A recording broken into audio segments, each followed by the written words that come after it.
بسم اللہ الرحمن الرحیم۔ جب کفار مکہ نے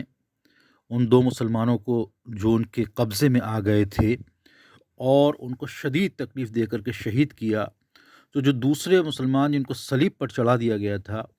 یہاں پر پھر ایک بار اسلامی مورخین کی بے توجہی اور سہل نگاری کا سامنا ہے، کیونکہ انہوں نے یہ نہیں لکھا ہے کہ دوسرے مسلمان کون تھے اور ان کا کیا نام تھا۔ حالانکہ اپنے ایمان کی راہ میں مصلوب ہونے والے پہلے مسلمان کا نام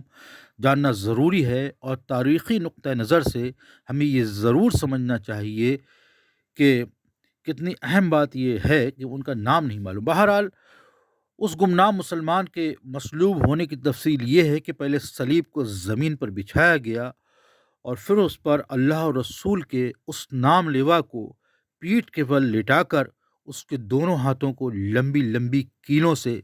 صلیب کے دونوں بازوؤں پر ٹھونک دیا گیا،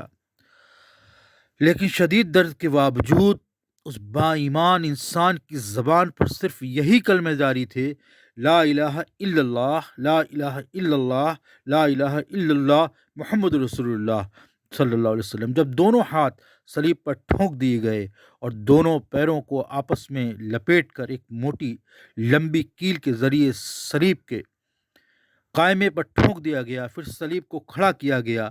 اس کے بعد وہاں موجود عورتوں اور بچوں نے مصلوب پر پتھر برسانے شروع کر دیے، اور جن لوگوں کے ہاتھ میں نیزے تھے وہ ان کے بدن پر نیزے بھی چباتے جاتے تھے۔ مکہ والوں نے مصلوب کرنے کا طریقہ یہودیوں سے سیکھا تھا، کیونکہ اس سے پہلے مسلمان بھی ان کے ہاتھے چڑھتا تو وہ اسے بلا دریغ صلیب پر چڑھا دیتے اور پھر پتراؤ کر دیتے تھے، اور اس سے پہلے یہ تمام یہودی حضرت عیسیٰ علیہ السلام کو صلیب پر چڑھا چکے تھے۔ یہ جو طریقہ سیکھا تھا ان مکہ والوں نے، وہ یہودیوں سے سیکھا تھا صلیب پر چڑھانے کا۔ سن 625 عیسوی جون کے مہینے 3 ہجری میں 40 مسلمانوں کا ایک دستہ مدینے کے ایک صحرائی قبیلے کی طرف روانہ ہوا تاکہ انہیں دعوت اسلام دے سکیں، لیکن معونہ نامی کنویں کے پاس کچھ ودبی باشندوں نے ان پر حملہ کر دیا، اور چونکہ مسلمان جانتے تھے کہ اگر ان لوگوں کے ہاتھوں قید ہوئے تو مکہ میں خوفناک اذیتوں کے بعد قتل کر دیے جائیں گے،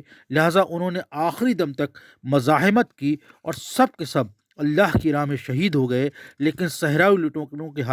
ہاتھوں گرفتار نہ ہوئے۔ آج غور کرنے کی ضرورت ہے کہ ہم اپنے آپ کو سمجھتے ہیں ہم ایک بڑی تکلیفوں کا سامنا ہے، لیکن غور کریں کہ کس طریقے سے مذہب اسلام کی راہ میں لوگوں نے اپنی